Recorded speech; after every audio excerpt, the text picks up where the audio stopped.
ये कहानी केवल एक धनुष की नहीं, यह कहानी है संकल्प, साधना, विश्वास और धर्म की। महाभारत में अर्जुन का धनुष केवल युद्ध का अस्त्र नहीं था, वह अर्जुन के जीवन का साथी था, उसकी आत्मा की शक्ति था।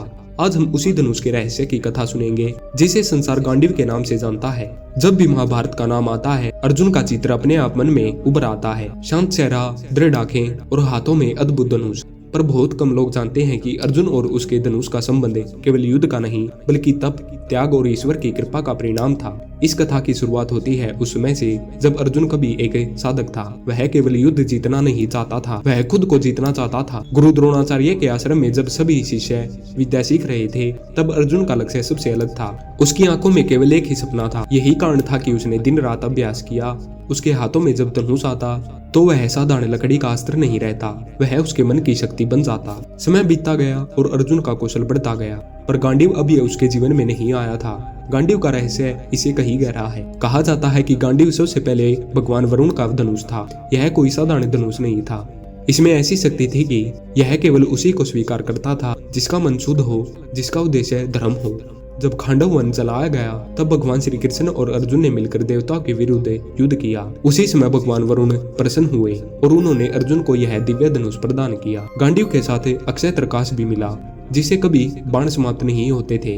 यह केवल अस्त्र नहीं था, यह ईश्वर की सेवा करती थी। गांडीव को उठाना भी हर किसी के बस की बात नहीं थी। कहा जाता है कि जब अर्जुन ने पहली बार गांडीव को हाथ में लिया तो पृथ्वी कांप उठी, आकाश में गूंज फैल गई। यह धनुष अर्जुन की आत्मा से जुड़ गया। जैसे ही अर्जुन ने इसे पकड़ा, उसका संदेह समाप्त हो जाता। महाभारत के युद्ध में गांडीव का स्वर ही युद्ध का संकेत बन गया। जब अर्जुन गांडीव की प्रत्यंचा चढ़ाता तो शत्रुओं के हृदय कांप उठते।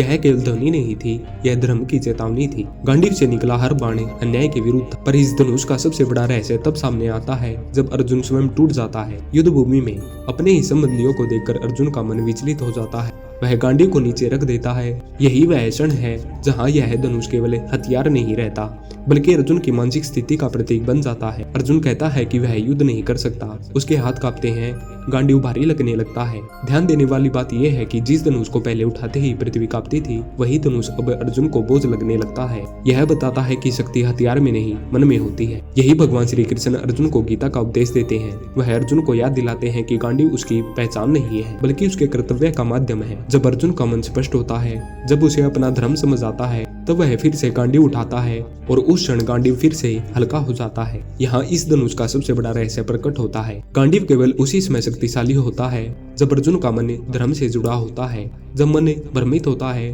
तो सबसे दिव्य अस्त्र भी निष्प्रभावी हो जाता है। युद्ध के हर दिन गांडीव ने अर्जुन का साथ दिया। भीष्म, द्रोण, कर्ण जैसे महान योद्धाओं के सामने अर्जुन खड़ा रहा। यह केवल अभ्यास का परिणाम नहीं था, यह उसके विश्वास का फल था। गांडीव ने कभी भी उसका साथ नहीं छोड़ा, क्योंकि अर्जुन ने कभी धर्म का साथ नहीं छोड़ा। महाभारत के अंत में जब युद्ध समाप्त हुआ, तब अर्जुन के जीवन में शांति आई। कई वर्षों बाद जब पांडव स्वर्ग की यात्रा पर निकले, तब एक एक करके उनके साथी गिरते गए। अंत में अर्जुन भी कमजोर पड़ गया। उसी समय गांडीव उसके हाथ से गिर गया। यह दृश्य बहुत कुछ सिखाता है। गांडीव जो कभी उसकी आत्मा था, अब उससे अलग हो गया। इसका अर्थ यह नहीं है कि अर्जुन कमजोर हो गया था, बल्कि यह संकेत था कि अब संसारिक अस्त्रों का समय समाप्त हो गया है, अब आत्मिक यात्रा का समय है। अर्जुन ने गांडीव को वरुण को लौटा दिया। यह विदाई केवल एक धनुष की नहीं थी, यह जीवन के एक अध्याय की समाप्ति थी। गांडीव ने अर्जुन को जिताया, पर अर्जुन ने गांडीव को अर्थ दिया। इस कथा में हमें यह शिक्षा मिलती है कि हमारे जीवन का गांडीव क्या है। कोई हुनर, कोई पद, कोई शक्ति। जब तक हमारा मन सही दिशा में होता है, वह शक्ति हमारे साथ रहती है। जैसे ही हम अपने धर्म से भटकते हैं, वह शक्ति बोझ बन जाती है। अर्जुन का धनुष हमें यह सिखाता है कि असली शक्ति बाहरी साधनों में नहीं, हमारे भीतर के विश्वास में है। जब मन मजबूत होता है तो साधारण साधन भी असाधारण बन जाते हैं, और जब मन कमजोर होता है तो दिव्य अस्त्र भी साथ छोड़ देता है।